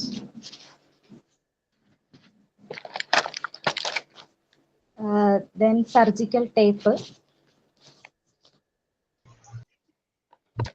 then ഞാൻ യൂസ് ചെയ്യുന്നതാണ് നോവേദന ജെൽ എന്ന് പറയും. ഇത് നമ്മൾ ഹെഡ് ഏക്ക് വരപ്പോഴും മസിൽ പെയിൻ, ജോയിന്റ് പെയിൻ ഒക്കെ വരപ്പോഴും ഇപ്പോൾ ചെറിയൊരു മുറിവ് വന്നാൽ പോലും നമുക്ക് ശരീരത്തെ ഏത് ഭാഗത്തും ഉപയോഗിക്കാൻ പറ്റുന്ന, അപ്ലൈ ചെയ്യാൻ പറ്റുന്ന ഓയിൻമെന്റ് ആണ്. ഇതൊരു ആയുർവേദ പ്രോഡക്റ്റ് ആണ്, എലമെന്റ്സ് വെൽനെസിന്റെ പ്രോഡക്റ്റ് ആണ്. ഞങ്ങൾ വീട്ടിൽ ഞാനും കൊച്ചുങ്ങളും എല്ലാവരും ഉപയോഗിക്കുന്ന ഒരു ഓയിൻമെന്റ് ആണിത്. നെക്സ്റ്റ് അതേപോലെ തന്നെ ഒരു റോൾ ഓൺ ഇൻഹേലർ എന്ന് പറയും. ഞാൻ വിക്സിന് പകരം ഞാൻ മൂക്കിൽ സ്മെല് ചെയ്യുന്ന ഒരു സംഭവമാണ്. ഇതും എലമെന്റ്സ് വെൽനെസിന്റെ ആയുർവേദ ഒരു ഹെർബ് ഓയിലാണ്. ദെൻ മേഡം നേരത്തെ പറഞ്ഞതുപോലെ നമുക്ക് പൊള്ളലൊക്കെ ഏൽക്കുമ്പോഴത്തേക്ക് ഞാൻ ഉപയോഗിക്കുന്ന ഒരു ഓയിൻമെന്റ് ആണ്. ഇതും എലമെന്റ്സ് വെൽനെസിന്റെ തന്നെയാണ്. ഇതിനകത്ത് മരമഞ്ഞളൊക്കെ അടങ്ങിയിട്ടുണ്ട്. ഞാൻ എൻ്റെ വീട്ടിലായാലും എൻ്റെ ഇപ്പോൾ ഒരു ഫ്രണ്ടിന്റെ മോൻ ഇതേപോലെ ചൂടുവെള്ളം കാലിലോട്ട് വീണ് തൊടഭാഗത്തൊക്കെ നല്ല രീതിയിൽ പൊള്ളലേറ്റു. അപ്പം അവള് വേറെ ഒന്നും അപ്ലൈ ചെയ്തില്ല, ഈ ഒരു ഓയിൻമെന്റ് മാത്രമാണ് അവൾ ഉപയോഗിച്ചത്. ഇപ്പൊ നല്ല വ്യത്യാസമുണ്ട്. ഞങ്ങൾ വീട്ടിൽ ചെറിയ ചെറിയ പൊള്ളൽ വന്നാൽ പോലും ഉപയോഗിക്കുന്ന ഒരു ഓയിൻമെന്റ് ആണത്. നെക്സ്റ്റ് പിന്നെ നമ്മുടെ ഹാൻഡ് ബാൻഡേജ്, ചെറിയ മുറിവിനൊക്കെ ഉപയോഗിക്കുന്നത്. ദെൻ അയഡിൻ സൊല്യൂഷൻ, നമ്മുടെ ബെക്ടോഡൈന് പകരം, നമ്മുടെ ഓയിൻമെന്റിന് പകരം നമ്മൾ ഉപയോഗിക്കുന്ന ഒരു സൊല്യൂഷനാണ് മുറിവൊക്കെ ഹീൽ ചെയ്യാൻ വേണ്ടിയിട്ട്. ദെൻ സ്പിരിറ്റ് നമ്മൾ ക്ലീനിങ്ങിന് മുറിവ് വരെ സംഭവിക്കുമ്പോൾ ക്ലീൻ ചെയ്യാൻ വേണ്ടി ഉപയോഗിക്കുന്നത്. ദെൻ ഡെറ്റോള് ക്ലീനിങ്ങിന് വേണ്ടി ഉപയോഗിക്കുന്നത്. ദെൻ ബെൻസോയൻ എന്ന് പറയുന്ന ഒരു ഇതാണ്. ഇത് ഫോർ എക്സ്റ്റേണൽ യൂസ് ആണ്. മുറിവിനൊക്കെ ഉപയോഗിക്കുന്നതാണ്. ക്ലീൻ ചെയ്തതിന് ശേഷം നമ്മൾ കോട്ടണിൽ മുക്കി വയ്ക്കാൻ പറ്റുന്നതാണ്. ദെൻ മെഫ്താളാണ് ഞാൻ ഉപയോഗിക്കുന്ന ടാബ്ലറ്റ്. അതായത് എനിക്ക് ഡ്രഗ് അലർജി ഉള്ളത് കൊണ്ട് പാരസെറ്റമോൾ ഒന്നും ഉപയോഗിച്ചുകൂടാ. അതുകൊണ്ട് ഞാൻ ഉപയോഗിക്കുന്ന ഒരു ടാബ്ലറ്റ് ആണ് മെഫ്താള്. ദെൻ അവില് നല്ല രീതിയിൽ സ്നീസിങ് ഒക്കെ വരുമ്പോഴത്തേക്ക് എനിക്ക് സിട്രിസിൻ ടാബ്ലറ്റ് ഉപയോഗിച്ചിടാത്തതുകൊണ്ട് എൻ്റെ കയ്യിൽ എപ്പോഴും സ്റ്റോക്ക് ഉള്ള ഒരു സാധനമാണ് അവിൽ ടാബ്ലറ്റ്. ദെൻ പിന്നെ വിക്സിൻ്റെ മിഠായി തൊണ്ടയിലൊക്കെ ചെറിയ ചെറിയ കിച്ചൊക്കെ വരുമ്പോഴൊക്കെ ഉപയോഗിക്കുന്നതാണ്.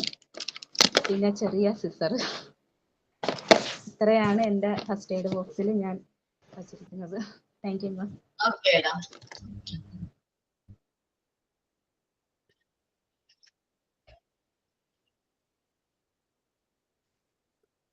മിന്നു.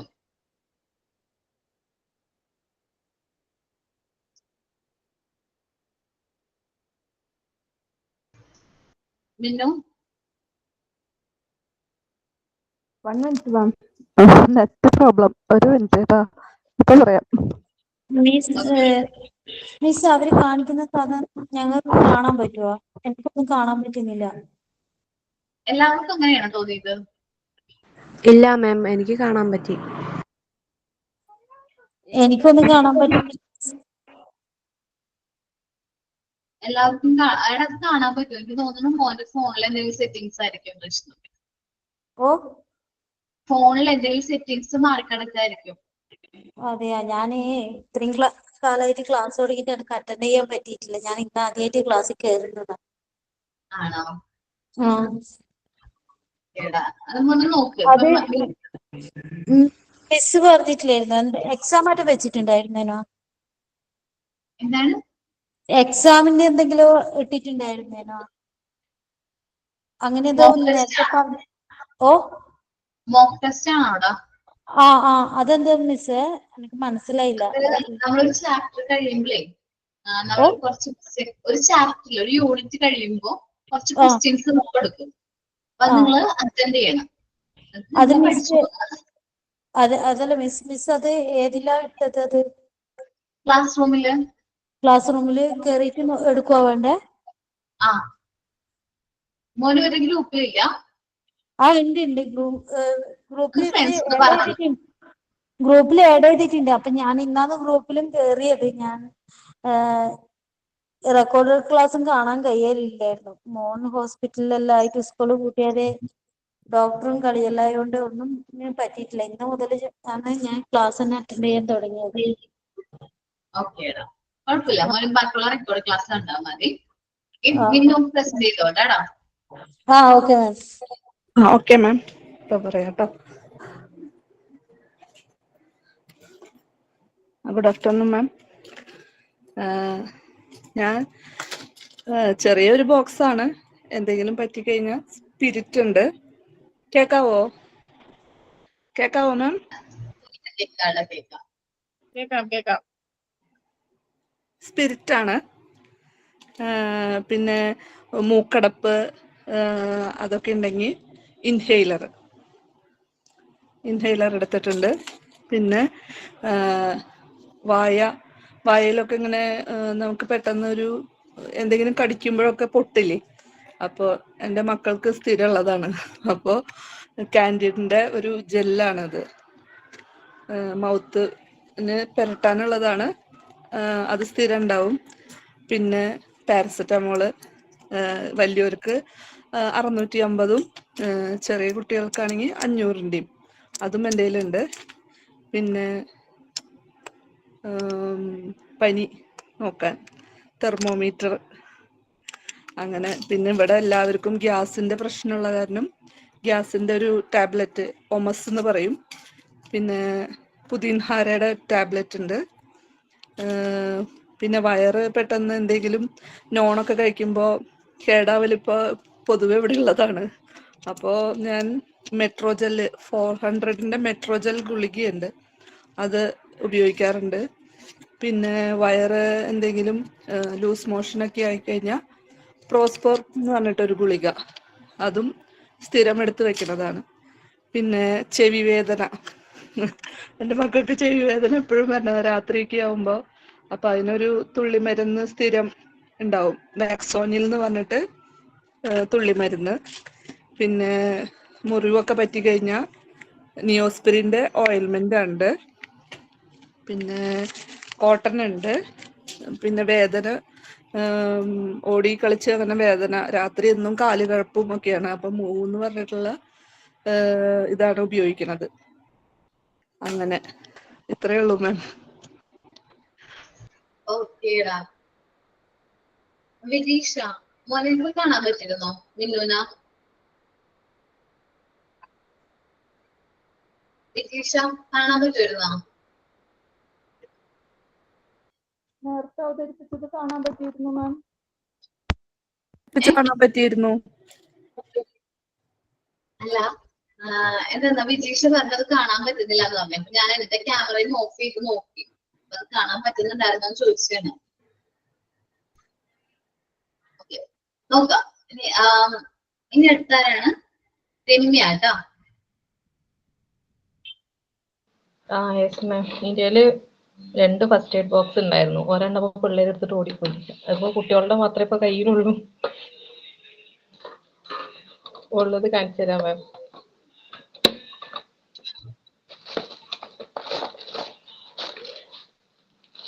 ഇത് ബെറ്റാഡിന്റെ ഓയിൽമെന്റും, ബെറ്റാഡിന്റെ ഓയിൽമെന്റ് മുറിവിന് തേക്കാനുള്ളത്. ഹലോ, പിന്നെ മൂവും ഉണ്ട്. മൂവ് പിന്നെ അറിയാലോ, വേദനയ്ക്കൊക്കെ തേക്കുന്നത്. പിന്നെ കൂളെക്സ് സ്പ്രേ ഉണ്ട്, ഇത് പൊള്ളലിനൊക്കെ അടിക്കുന്ന സ്പ്രേ ആണ്. പിന്നെ ഇത് വാമോള് 250 പിള്ളേരുടെ പനിയുടെ സിറപ്പാണ്. പിന്നെ ആസ്തലിൻ കഫക്കെട്ടിന്റെയാണ്, പിള്ളേരുടെ ഫസ്റ്റ് എയ്ഡ് ബോക്സ്.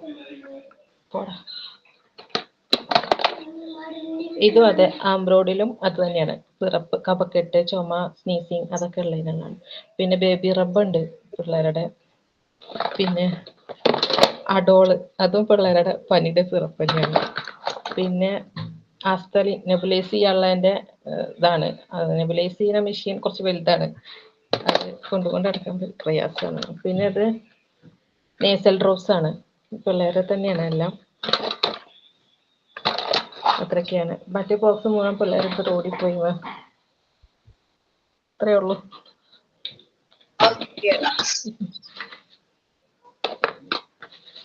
ഇനി ആ ബോക്സ് കൊണ്ടുപോവാ. ഓക്കെ, നന്നായിരുന്നു കേട്ടോ. വേറെ ആരായിരുന്നു? റാണി കേട്ടോ.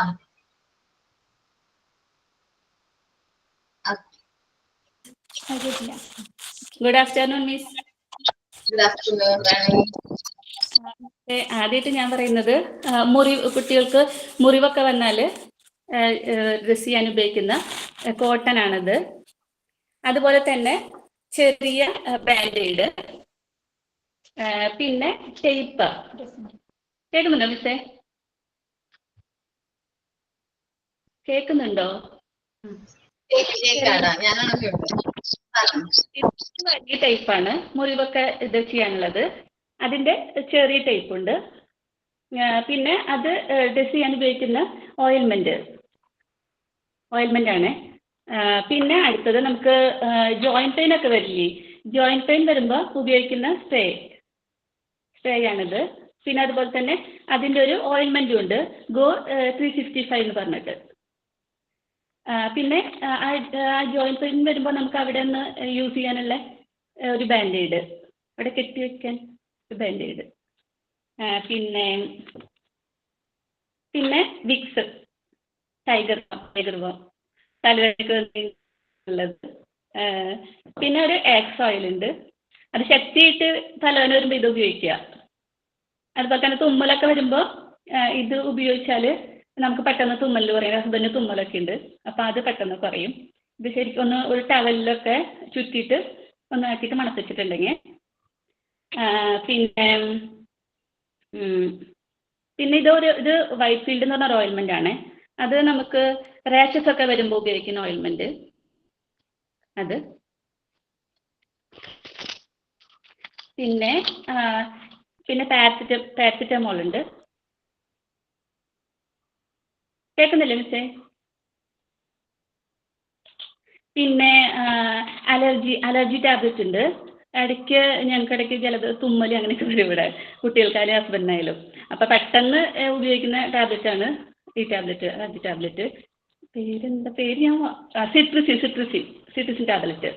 പിന്നെ ഇടയ്ക്ക് ഗ്യാസ് ഒക്കെ വരും, ഗ്യാസ് ഉപയോഗിക്കാൻ. പിന്നെ ഇടയ്ക്ക് ലൂസ് മോഷൻ വരും വീട്ടിൽ. അപ്പോൾ പിള്ളേർക്ക് അപ്പോൾ ശരിക്കും ഈ സമയത്ത് ഫുഡൊക്കെ കഴിക്കാൻ. അപ്പോൾ ലൂസ് മോഷനിലെ ടാബ്ലറ്റും ഇടയ്ക്കൊക്കെ മേടിച്ച് വെക്കാറുണ്ട്, പുറത്ത് പോകുമ്പോഴൊക്കെ മേടിച്ച് വെക്കും. പിന്നെ അതുപോലെ തന്നെ കഫ് സിറപ്പ് ഉണ്ട്. പിന്നെ അതുപോലെ തന്നെ ആ ടാബ്ലറ്റ് ഇത് തെറ്റി വന്നു കേട്ടോ, കഫ് സിറപ്പ് അല്ല, നമ്മൾ യൂറിനറി ഇൻഫെക്ഷൻ വരില്ലേ അപ്പോൾ ഉപയോഗിക്കുന്ന മരുന്നാണ്. യൂറിൻ ഇൻഫെക്ഷൻ വന്നു കഴിഞ്ഞാൽ വെള്ളം കുടിച്ചാൽ മതി, പെട്ടെന്ന് നമുക്ക് വേദനയൊക്കെ കുറയും. അടിവയറ്റിൽ വേദന ഉണ്ടാവുമല്ലോ, അപ്പം അതൊക്കെ കുറയും. പിന്നെ ഇത് മൗത്ത് വാഷ് ആണ്. ഇടയ്ക്ക് പുറമേയൊക്കെ പോകുമ്പോൾ മൗത്ത് വാഷ് ഉപയോഗിക്കാറുണ്ട്. പിന്നെ ഇത് സാനിറ്റൈസർ ഇടയ്ക്ക് കയ്യൊക്കെ. പിന്നെ സിസേഴ്സ് ഉണ്ട്. പിന്നെ സേഫ്റ്റി പിൻ ഉണ്ട്. ഒരു മിനിറ്റ് സേഫ്റ്റി പിൻ ഉണ്ട്. ഇത്രയേ ഉള്ളൂ മിസ്സേ. ഓക്കേടാ,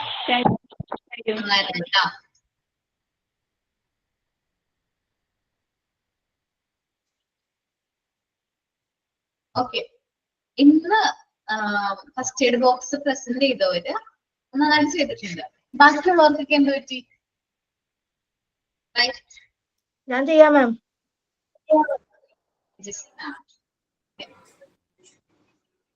നിങ്ങളുടെ ആക്ടിവിറ്റിക്കൊക്കെ മാർക്ക് ഉണ്ട് കേട്ടോ. വെറുതെ ഓരോ ചെറിയ ചെറിയ ആക്ടിവിറ്റീസ് പറയുമ്പോൾ അതൊക്കെ ചെയ്യണം കേട്ടോ. ഞാൻ പ്രസന്റ് ചെയ്തോളാം.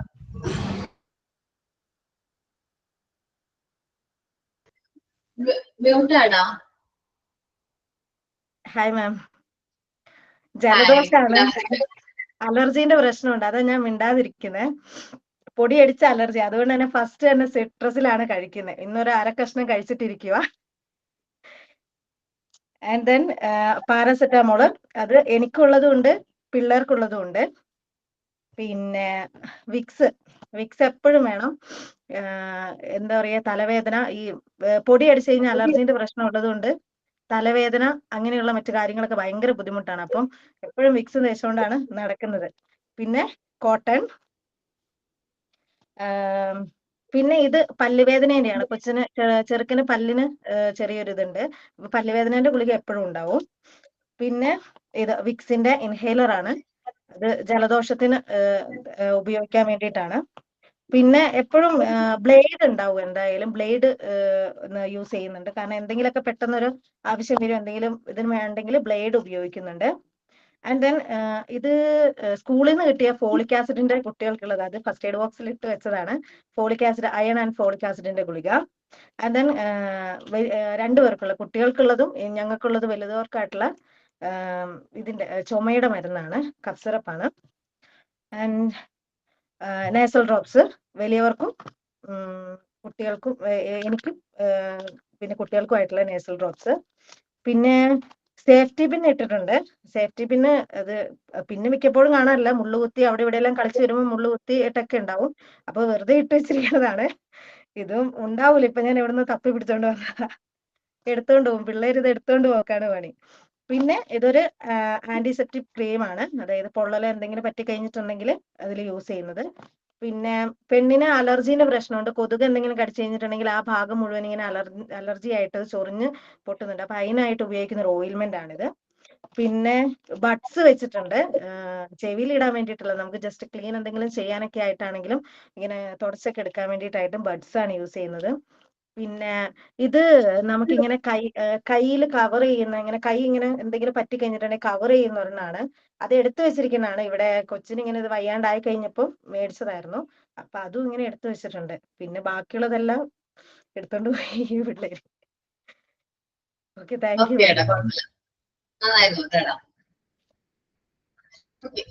ബാക്കിയുള്ളവര് നെക്സ്റ്റ് ക്ലാസ്സിൽ പ്രസന്റ് ചെയ്യും. ഇപ്പൊ ജോബിലേക്ക് പോണവര് നമുക്ക് പറയാൻ പറ്റില്ല, അവര് നിർബന്ധം പറയാൻ പറ്റില്ല.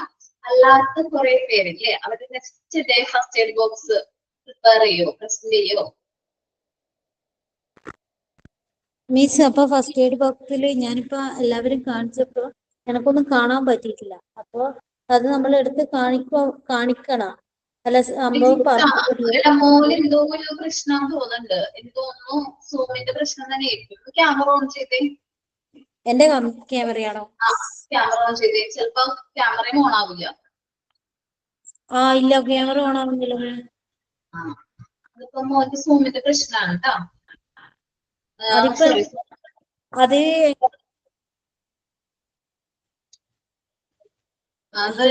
ഞാനിപ്പോ പ്രിപ്പയർ ചെയ്യട്ടെ മാം. മിസ്, അതെങ്ങനെയാ ശരിയാവുക? മിസ്സിന് അതിനെ പറ്റിട്ട് അറിയോ? എനിക്ക് ശരിയാക്കാൻ അറിഞ്ഞൂടെ, പക്ഷെ കുട്ടികൾ പറയാറുണ്ട് അവർക്ക് ക്യാമറ ഓൺ ചെയ്യാൻ പറ്റുന്നില്ല, കേൾക്കാൻ പറ്റുന്നുണ്ട്. എന്നെ കാണാൻ പറ്റുന്നുണ്ട്, ഞാൻ ക്ലാസ്സിൽ കേൾക്കാൻ പറ്റുന്നുണ്ടോ? കാണാൻ പറ്റുന്നുണ്ട്. ചില കുട്ടികൾക്ക് മാത്രം അങ്ങനെ വരാറുണ്ട്. ഒന്നും കൂടി ഒന്ന് അപ്ഡേറ്റ് ചെയ്യാൻ പറ്റുമോ മീറ്റ്? എങ്ങനാ പ്ലേ സ്റ്റോറിൽ പോയിട്ട് ഒന്നും കൂടി അപ്ഡേറ്റ് ചെയ്യും. എന്നിട്ട് ക്ലാസ് റൂം വീണ്ടും ഒന്ന് ചെയ്യാൻ വേണ്ടിട്ടാ? ഒന്നും കൂടി ചെയ്ത് നോക്ക്. കാരണം അങ്ങനെ പറയാറുണ്ട് പോലെ. അപ്പൊ ഈ ക്ലാസ് റൂം ഡിലീറ്റ് ചെയ്തിട്ടാണ് പുതിയത് അപ്ഡേറ്റ് ചെയ്യൂലേ നമ്മള്? അപ്ഡേറ്റ് ചെയ്യാം. അത് ഞാൻ മോളോട് പറയും. അതിനെ പറ്റിട്ട് പറഞ്ഞു നോക്കാം. അറിയുന്ന ആരോഗ്യത്തോടും പറഞ്ഞു നോക്കട്ടാ. എനിക്ക് ഇങ്ങനെ കുട്ടി പറഞ്ഞിട്ടുണ്ട്, ഒരു ബാച്ചിന്റെ കുട്ടിക്ക് ഇതേപോലെ കിട്ടുന്നില്ല എന്ന് പറഞ്ഞിട്ടുണ്ട്. ബാക്കിയുള്ളവര് ഇപ്പൊ വിജീഷ് അടക്കം ബാക്കിയുള്ളവരെല്ലാവരും നെക്സ്റ്റ് ഡേ വരുമ്പോ ഫസ്റ്റ് എയ്ഡ് ബോക്സ് പ്രിപ്പയർ ചെയ്ത് വരും അല്ലേ? മറന്നു പോയതായിരിക്കും, ഒരാഴ്ച കഴിഞ്ഞ് വന്നോണ്ടേ എല്ലാവരും മറന്നു പോയിട്ടുണ്ടാവും. ഞാൻ പ്രിപ്പയർ ചെയ്തണ. പ്രിപ്പയർ ചെയ്തോ? Yes ma'am. ഓക്കേടാ. ഇപ്പൊ ജോബിലുള്ളത് ആരാണ്? രാജേശ്വരിയാണ്. ഫസ്റ്റ് എയ്ഡ് ബോക്സ് ഇപ്പോഴും എന്റെ വീട്ടിലുണ്ട്. ഫോട്ടോ എടുക്കാൻ പറ്റും. ഫോട്ടോ എടുത്തിട്ട് മോനൊന്ന് ജസ്റ്റ് ഒന്ന് പ്രസന്റ് ചെയ്താൽ മതി. നമ്മൾ ചെയ്യുന്ന വർക്കിന്റെ ഫോട്ടോ എടുത്ത് വെച്ചിട്ട് അതൊന്ന് ഷെയർ ചെയ്താലും മതിയല്ലോ. നമുക്കത് കാണാൻ പറ്റും ചെയ്തിട്ടുണ്ടെന്നുള്ള ഉറപ്പ് വരുത്താനായിട്ട് പറ്റും. ഓക്കെ, എല്ലാവരും ഫസ്റ്റ് എയ്ഡ് ബോക്സ് പ്രിപ്പയർ ചെയ്യാം. നെക്സ്റ്റ് ഡേ വരുമ്പോ CPR-നെ കുറിച്ചിട്ട് 3 പേരോട് പ്രസന്റ് ചെയ്യാൻ പറഞ്ഞിട്ടുണ്ട്. അവർ 3 പേരും റെഡി ആയിട്ട് തന്നെ വരണം CPR.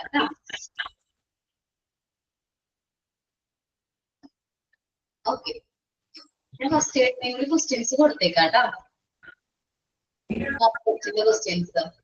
ഓക്കെ, അപ്പൊ ഞാൻ ക്ലാസ് വൈൻഡപ്പ് ചെയ്യാണ്. സൈൻ ഔട്ട് ആരാ പറയുന്നേ?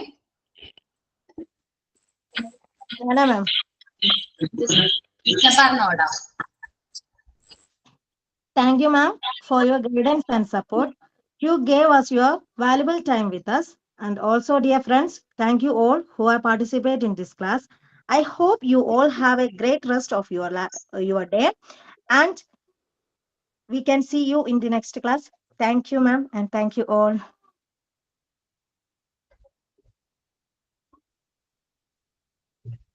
Thank you, Miss.